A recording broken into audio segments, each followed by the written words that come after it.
periods. And this method is particularly useful for understanding the underlying structure and pattern of the data. Okay, when performing time series analysis, you will use a mathematical set of tools to look into time series data and learn not only what happened, but also when and why it happened. Okay, let's carry on with the next slide. Okay, there are two concepts on time series. One of them is analysis of time series. The second of them, time series forecasting. These concepts are obviously very connected with each other. We apply time series analysis to be able to make time series forecasting, guys. For time series forecasting, we need time series analysis at the beginning. So, while both time series analysis and time series forecasting are powerful tools that developers can harness to glean insights from data over time, they each have specific strengths, limitations, and applications. Time series analysis, the first one, time series analysis, isn't about predicting the future. Instead, it is about understanding the past. Okay. Now we understand the difference between these concepts. Time series analysis is about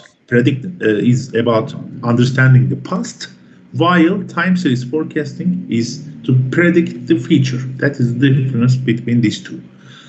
So, time series analysis allows developers to decompose data into its constituent parts, trends, seasonality, and residual components. This can help identify any anomalies or shifts in the pattern over time. So, the key methodologies used in time series analysis include moving averages, exponential smoothing, and decomposition methods. I will touch on these methods later on with you guys. The methods such as autoregressive integrated moving average models also fall under this category, but more on that later. For example, if you see autoregressive integrated moving average, which ARIMA, generally used for time series forecasting. However, this model also falls under this category as well. On the other hand, time series forecasting uses historical data to predict future events. Okay, the difference between these two, time series forecasting uses historical data to predict future. However, time series analysis uses historical data to understand the trends. Okay, so the objective is to build a model that captures the underlying patterns and structures in the time series data to predict future values of the series for forecasting. Okay, let's carry on with the checklist for time series analysis. If you want to deal with time series analysis on your data set, you should have a checklist to do. When analyzing time series data, a structured approach not only simplifies the process, but also enhances the accuracy and relevance of your outcomes. Below is a comprehensive checklist to guide your analysis, ensuring that no critical component is overlooked. So when you want to do time series analysis, the first thing you have to do is to look for trends in your data set, because trends are at the heart of time series analysis. It helps us to identify many things and many patterns from the data, particularly through rolling averages, aggregate that smooth out short-term fluctuations to reveal a long-term trend. So the second thing,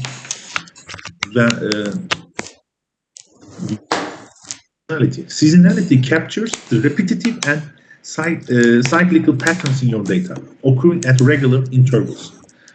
Identifying these patterns is vital as they offer insights into predictable changes, and integrating your contextual knowledge about the dataset in making sense of these seasonal behaviors. Okay, let's have a look at this graph. So this graph shows us time series data with trend and seasonality. The trend is about if you look at the green lines here, the fluctuated green, this is observed data. This is the real data. And the line we put here, the yellow line, is the trend. What kind of trend? The trend shows there is a positive, I don't want to say increase, but there's a positive. Let's talk about this is sales. As the time passes, the sales increase, for example. There is a positive trend in sales, for example. This is the trend we draw on the line. But this is the observed data. This data shows us there is a positive trend in sales. And when the data reaches the peak, we call it seasonality. But to show the seasonality, I should have a larger data, a larger graph to show you. I'm going to show this seasonality later on the slides. So we talked about trends, we talked about check for seasonality, and lastly, when you have identified the trends and seasonality within your data, the next step is to construct a model that combines these elements.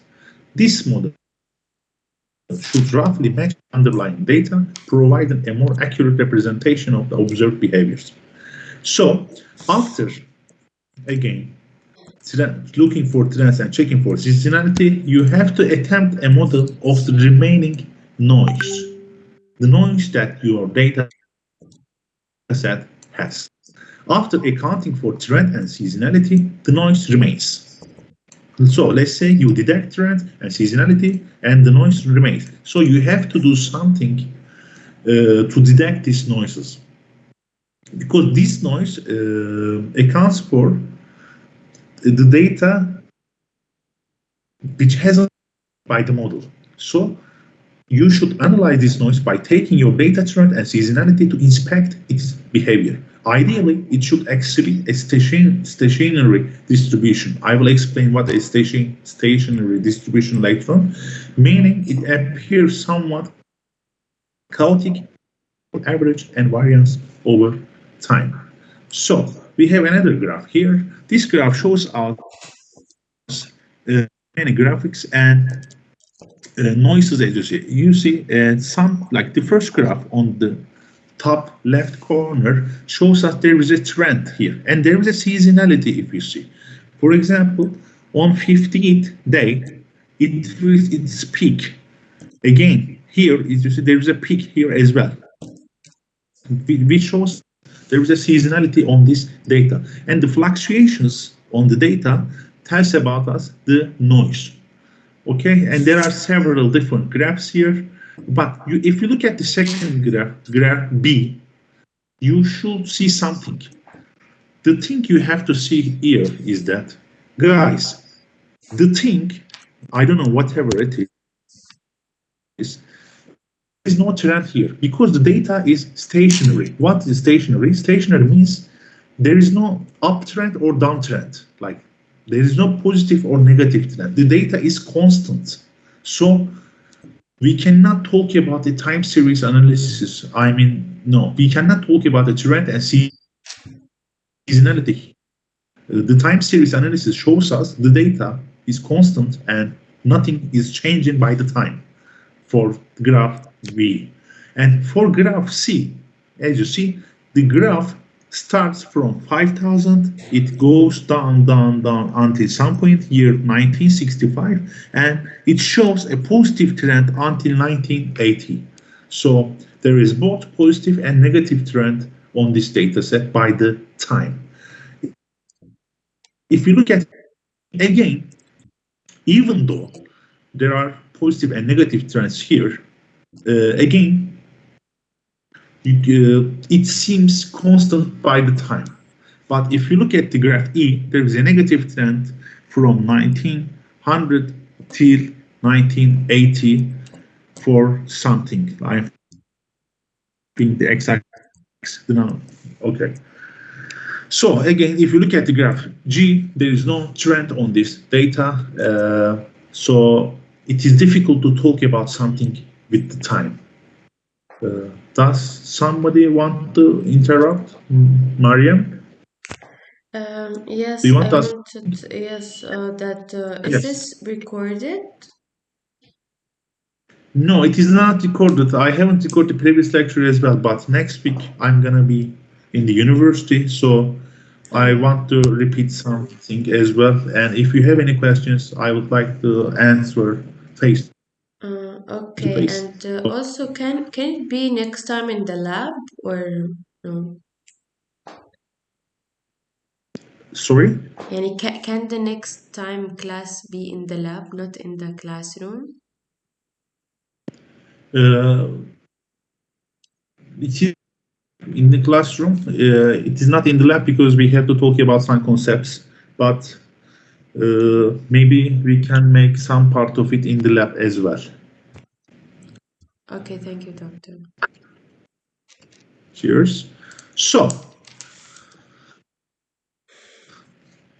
with time series analysis, you should care about some components, very important components on time series analysis. These components are trend, seasonality, cyclicality, and irregularity. These are the components of time series analysis, okay?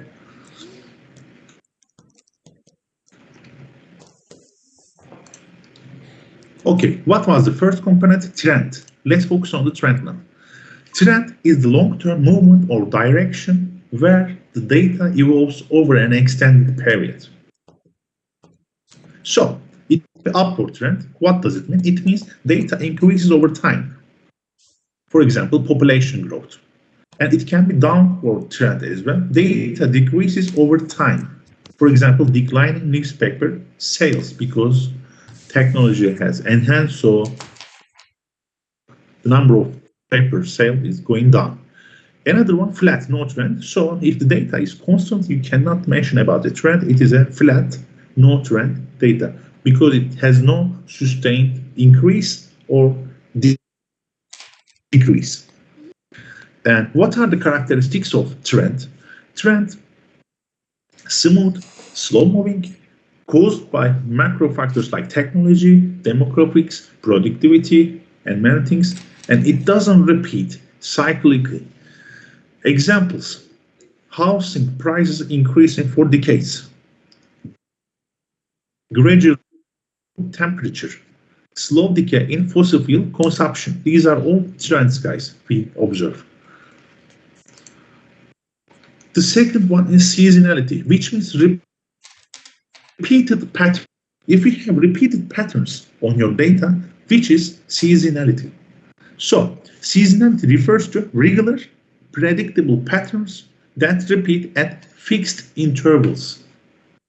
That repeats at fixed intervals. For example, daily, weekly, monthly, yearly. There is a time. It can be monthly, weekly, daily, and there is a peak or the lowest price or lowest data point you see. For example, weather changes, holidays, business cycles within a year. These are all the things causing seasonality. What kind of example we give for seasonality? For example, retail sales spike every December, let's say. Every December. So, every December, there is a seasonality because I'm talking about a specific time interval here. Another example I can give here, electricity usage rises daily at evening time. So, again here, there is a what is the interval? Day. So there is a seasonality on this example. Or tourist activity peaks in summer. That also shows seasonality in your data, guys. What kind of characteristics it has? It has a fixed noun period. For example, period 12 for monthly seasonal, 1 month for is monthly seasonal pattern or daily seasonal pattern. So another characteristics of it is amplitude may remain stable or change over time. Seasonality. The next, cyclic behavior. What does it mean? It means long-term repeating movements. Cyclic patterns are long-duration fluctuations caused by economic business cycles. So compared to seasonality, cycles do not have a fixed length. This is very important. Seasonality has a fixed length, a time intervals, but cycles fixed length. And cycles durations can vary between 2 to 10 years and etc. because we are mentioning about long-term repeating movements. And amplitude may also vary compared to seasonality. In seasonality, amplitude kind of more, how can I say, consistent. But here it can vary. And here also, they are also influenced by global economic forces, not by calendar effects. So examples, business cycle, expansion, peak, recession, and recovery. This is a, for example. Another example, price cycles. Another one, long-term market boom and bust patterns. And what kind of characteristic it has? It has irregular timing. We are not talking time. This is another characteristic of cyclic behavior, and it often smoothed out via moving averages or trend cycle decomposition, which I'm going to mention later on. Yes. I have a question. I don't understand. What's the difference between this one? It's not like seasonally. How? You mean the difference between seasonality and cyclic behavior? Yes. Okay, the seasonality we are talking about here, fixed intervals. For example, daily, weekly, monthly, yearly, but it is fixed. Cyclic behavior is not fixed. That is the biggest difference. It can happen in every 2 years, or it can happen like 6 years later. There is no specific time for that. And so other external factors like economic, business, and natural cycles. Unpredictable observations can cause cyclic behavior. Okay? But for seasonal, you have everything, predictable. Weather changes, holidays, and retail sales spike every December, because people leave the country, for example. It is happening every time. But here, unpredictable observations matter. Okay. Thank you. Great. So another component of time series analysis is noise. We call noise also residual or random component, okay, which is the unpredictable part of the data that cannot be seasonality or cycles.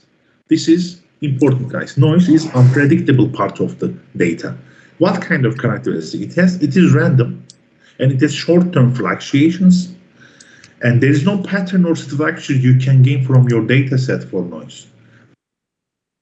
So it presents measurement error, randomness, or sudden external shocks. Okay, for example, guys, you are doing again cryptocurrency time series analysis, let's say, and when people say something on Twitter, for example, Elon Musk says something about Dogecoin, and it suddenly increases. So we don't have pattern from that. It happens randomly because we don't know when this guy is going to talk, and this causes error or noise in our data set when we apply time series analysis.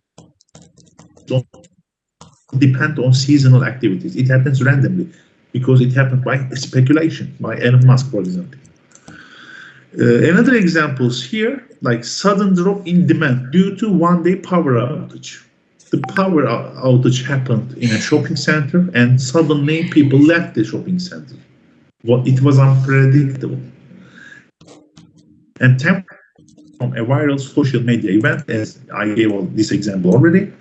And also, we have statistical measurement noise. It can happen by statistical measurement as well. Okay, up to now, we have seen the 4 components time series analysis. Now, this is very important topic to talk about a time series analysis. Stationarity. What is stationarity? Guys, time series data are generally characterized by temporal nature. This temporal nature adds a trend or seasonality to the data. Let me bold this. That makes it compatible for time series analysis forecasting. Time series data is said to be stationary if it doesn't change with time. So, if data doesn't change with time, this data is stationary. Or if they don't have a temporal structure, this data is stationary. So, it is highly necessary to check if data is stationary.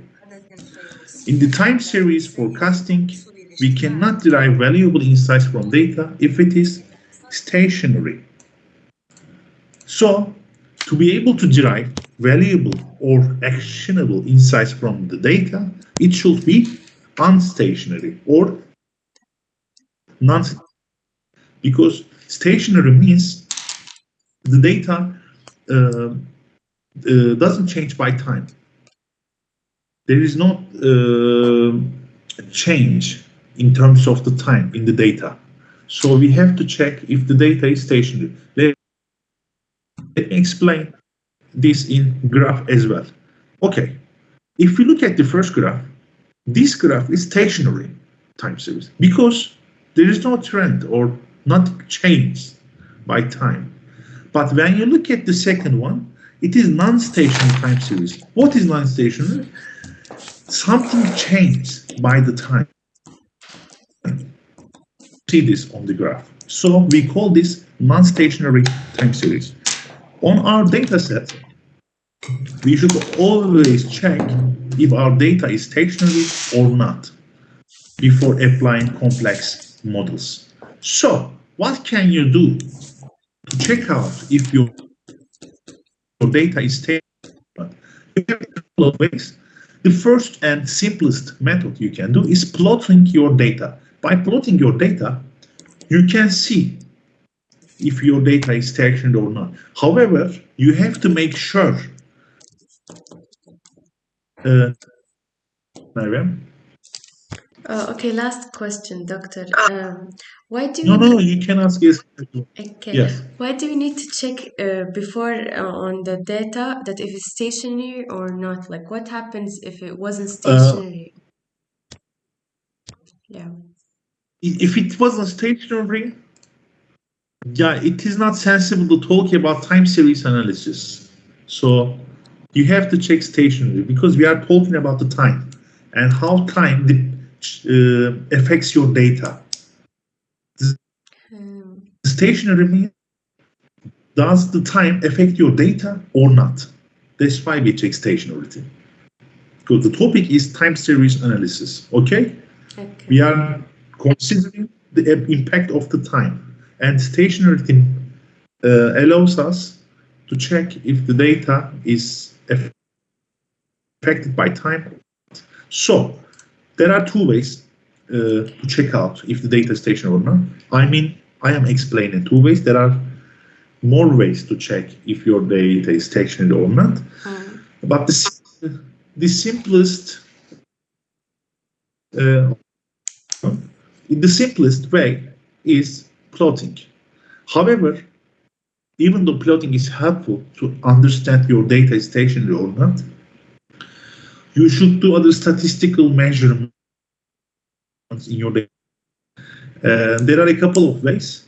For ADF test I will mention. The next one I haven't put on slides is evaluation of descriptive statistics, but I didn't put that on slides. ADF test is also enough. Okay, let's see how to understand if the data is stationary or not by plotting.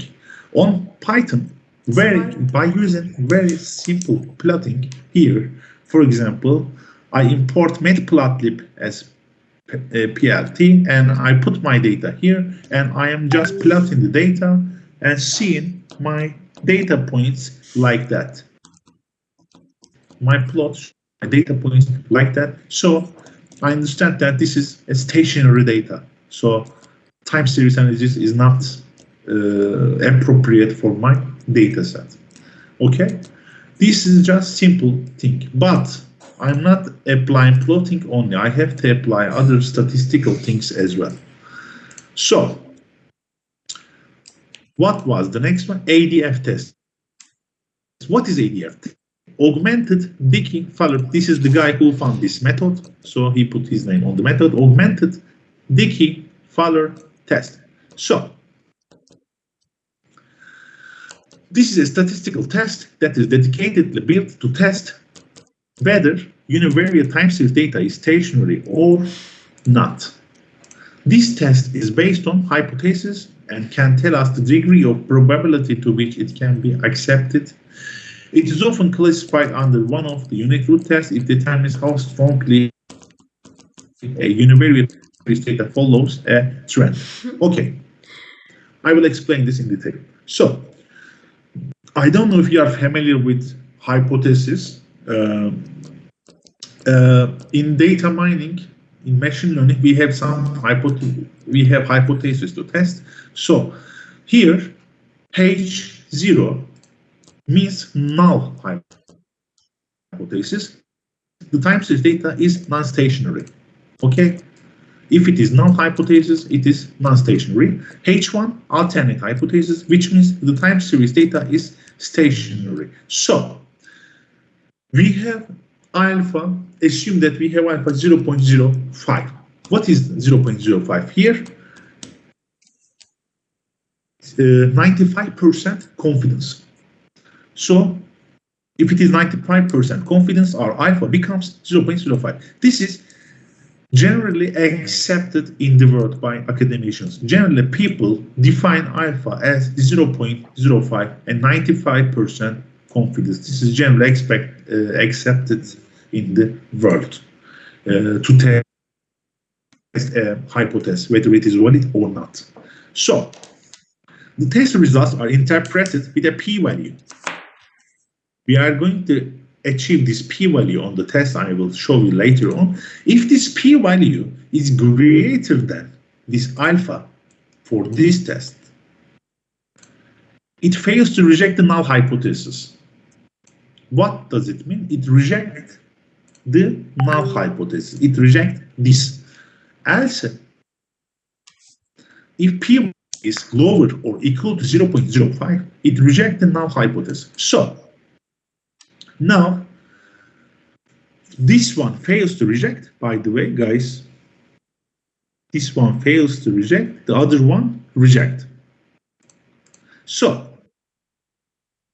now let's use the same I used here the air passenger dataset. Let's use the same dataset tested using this function on Python to see how we achieve this. Okay, so I have a dataset here.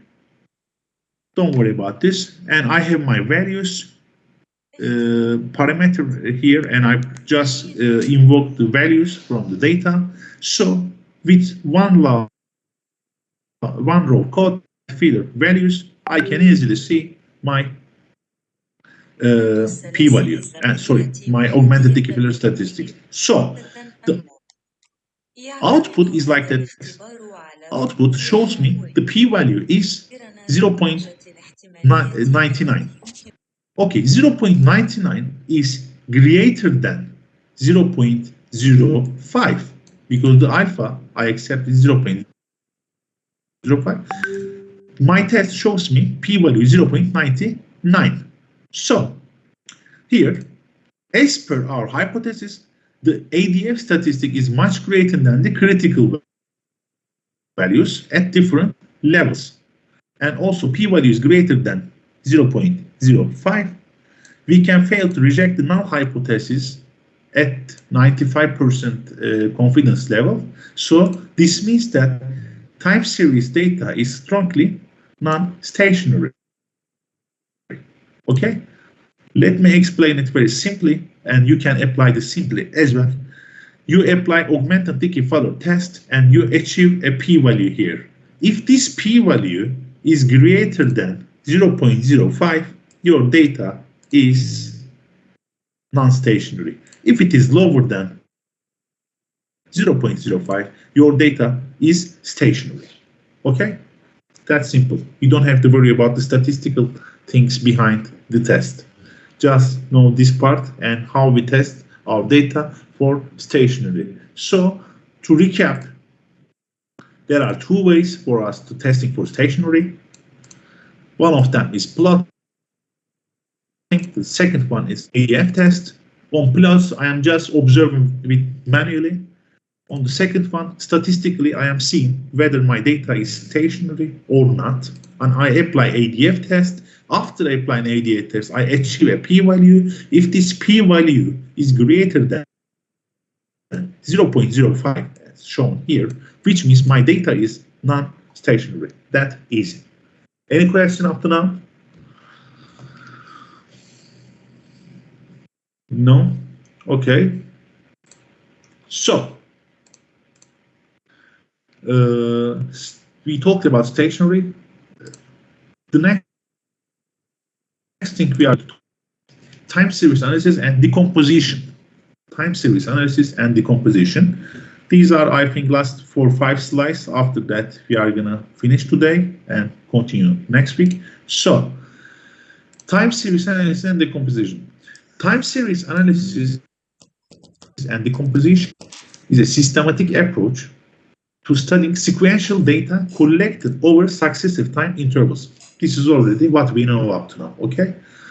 It involves analyzing the data to understand the patterns, trends, seasonal variations, as well as decomposing the time series into its fundamental components. What were these components? Season, trend, noise, irregularity. Yeah, decomposition is this. Decomposing your data to trends, seasons, and noises. We call this decomposition. I will mention it later on in depth.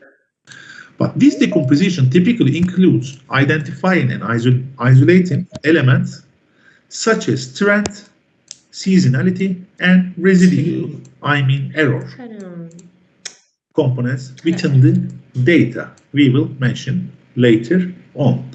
So, there are some techniques on time series analysis. Some people also call this time series tools, and some people call this techniques. It doesn't matter. You can call either tools or techniques. I call this techniques. So I mentioned some time series analysis and decomposition techniques. The first one and the most frequent one is autocorrelation analysis. Autocorrelation analysis, but don't confuse it with our correlation analysis. Correlation analysis and autocorrelation analysis is different from each other completely. Do you remember the correlation analysis? You were looking at the relationship between two variables and the correlation between them. However, autocorrelation analysis is about it's not with another variable. Autocorrelation is the correlation with itself. We call this autocorrelation. Okay, what does it mean in time series analysis? Autocorrelation analysis is a method to evaluate the correlation between a time series and a lagged version of itself at different time lags. For example, today, you have monthly lags, and you are like January, February, March, April, until December. You have these lags, and you are seeing the correlation between February and January about data point itself. Okay, which we call autocorrelation. So autocorrelation helps us to identify patterns and dependencies between the time series data. Patterns and dependencies. So the second one we have partial autocorrelation. I will mention partial autocorrelation next week, trend analysis next week.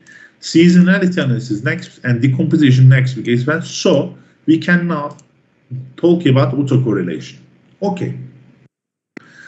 Autocorrelation measures the degree of similarity between a given time series and the lagged version of that time series over successive time periods.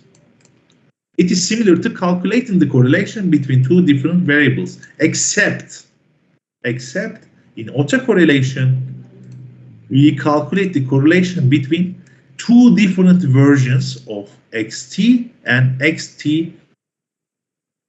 Xt data points on x-axis.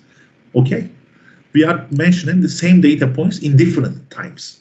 That's why it's called autocorrelation, and that's why it is different from correlation analysis. I will explain this on the graph. Don't worry. Okay. What is this? What is autocorrelation? Guys, autocorrelation is same as asking this question or similar questions. How much does the value today depend on the past? This question is kind of autocorrelation. Okay? Okay, we have some examples. Does today's temperature depend on yesterday? Okay, I'm talking about the temperature itself, and I am looking at if it is affected by yesterday. So, which is autocorrelation. I don't talk about, okay, the weather, how can we say, I am thinking about the correlation example.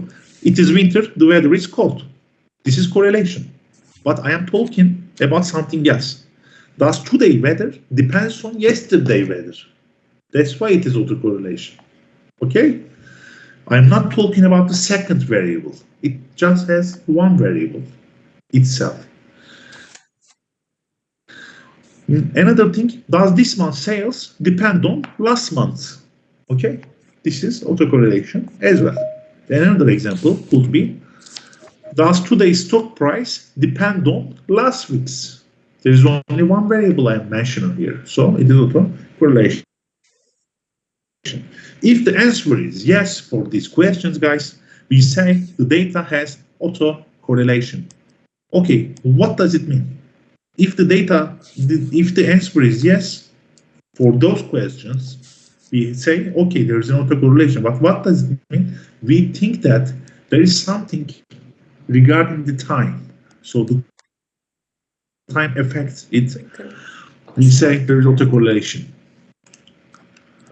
Okay, there's let's mention now interpretation of autocorrelation. Guys, a positive autocorrelation, P is not the same P I mentioned in 3 slides before. This P stands for something else. I mean correlation. The positive correlation, P greater than 0, indicates there is a tendency for values at one time point to be positively correlated with values at a subsequent time point. I think it explains everything very clearly. There is a tendency for values at one time to be positively correlated with values at subsequent time point. A high autocorrelation at a specific leg suggests a strong linear relationship between the variable's current values and its past values. Guys, pay attention to here. A high correlation at a specific leg suggests a strong linear relationship between the variable's current values and its past values. So I mean current and past values. The relationship current and past values. So if there is a high autocorrelation, we say that there is a strong linear relationship between current and past values.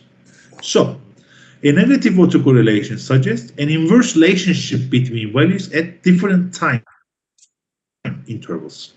So a low or zero autocorrelation indicates a lack of linear dependence between the variables current and past values at that leg. So negative correlation, autocorrelation is fine as well, because again there is a linear relationship but negative. But a low or zero autocorrelation means there is no linear independence between the variables current and past values. That is the thing. Okay, why do we use autocorrelation in time series analysis? Because it helps us in repeating patterns on the time and trends in time series data, and also seasonality. So positive autocorrelation at specific lags may indicate the presence of seasonality as well. That's why we use autocorrelation. And next week I'm going to show you ARIMA as well. Autocorrelation guides the determination of order of ARIMA and other models by providing insight into the number of lag terms to include in our time series forecasting that we will care next week. So, autocorrelation, this third thing, why do we need autocorrelation? To check whether a time series is stationary or exhibits trends and non-stationary behavior. You can also use autocorrelation to check stationary status of the data. And sudden spikes or drops in autocorrelation at certain lags, I mean certain time periods, may indicate the presence of anomalies and outliers. Anomalies and outliers or errors, okay? This is the another thing we need autocorrelation. So, let's have a graph. This is a time series graph for us. And on this time series data, there is an upward trend, as you see, because the values increases over time, even though there is a fluctuation, it doesn't matter. But generally, the graph has an upward trend, and it has seasonal peaks. If you see, guys, at these points, at some points, the data reaches its peak. So we can say there is a seasonal peaks, repeating up and down cycles every 30 points. Every 30 points, the data reaches its peak. So there is a seasonality on this data as well. So as you see, there is random fluctuations around the pattern as well. We call this noise. When you have a time series graph, that is the way of interpretation. So let's look at the autocorrelation of this data set. There is a code for that. Maybe next week I'm going to show you on the code as well on Python. Autocorrelation shows us here the autocorrelation function. There is a high autocorrelation. The autocorrelations here, guys, is if you see the x-axis, the y-axis shows the correlation coefficient. 1 means the coefficient is 1. There is a high correlation. Okay, 0.75 correlation coefficient as well, 0.50. The y-axis is correlation coefficient. The x-axis is lags, time lags, periods, time lags. So here the graph shows us autocorrelation. The autocorrelations are very high at this point, and it decreases slowly. If we see this, we can think about there is a trend here on this data set. There is a trend on the data because autocorrelations are high and they decrease slowly. So, which also tells me something else. There is a trend in my data, and this data is non-stationary because there is something about time. The time affects the trend. So this data is not stationary based on my interpretation. So, as I see here, the data spike at lag 30. Here, the data spike at lag 30. So, in each 30, data is gonna reach the peak. So, there is a strong seasonal effect every 30 periods. I don't know what this 30 period. It can be month, it can be day. Okay, let's think about it. This day, every 30 days, there is a strong seasonal effect, and which is the evidence of seasonality as well.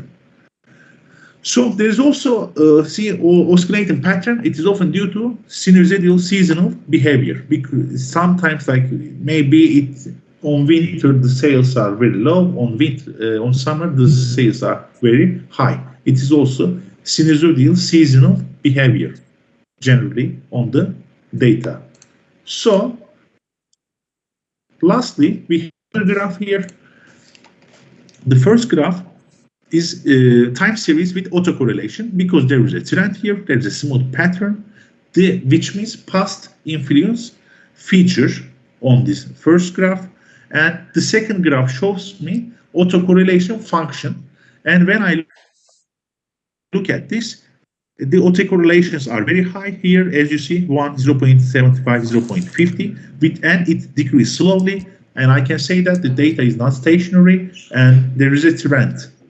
And because autocorrelations are very high and they decrease here slowly. So there is autocorrelation on this data. Let's look at this graph on the left bottom corner. It shows us there is no autocorrelation. There is no autocorrelation. There is no trend. There is no pattern. Every point is random. Every point is noise.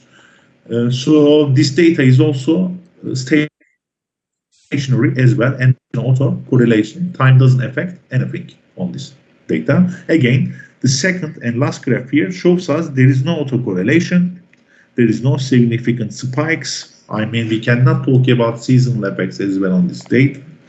And because these all data points, I mean, all coefficients very close to zero. So there is no trend, there is no seasonality, and there is no autocorrelation. Oh, okay, I spoke too much. Is there any question, guys? This week, I tried to cover some part of time series analysis. We will carry on this next week and another week as well. 3 weeks I will spare for time series analysis, and next week we will start writing codes as well about these topics. Any questions you don't understand or you would like to ask to learn?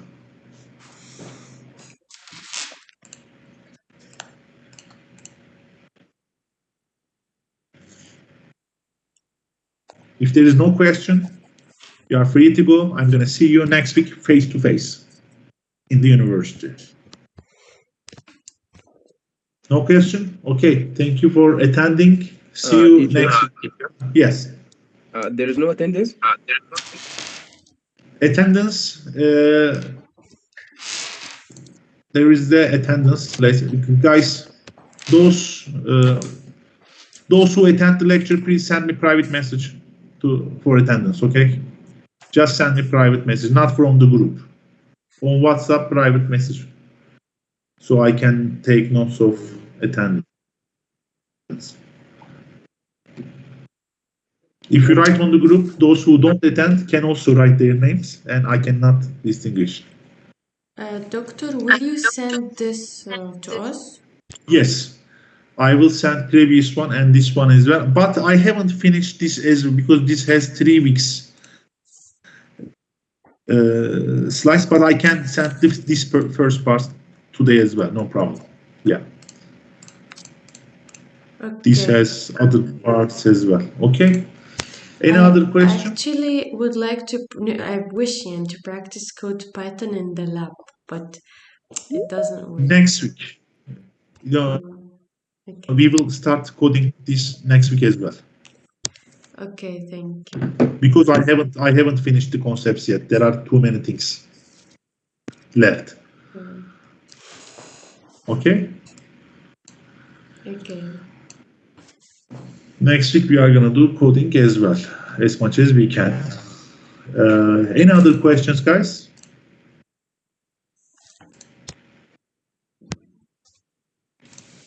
No? Okay, take care then. Have a nice night. See you next week. Thank you, Doctor. Thank you, Doctor. Thank you.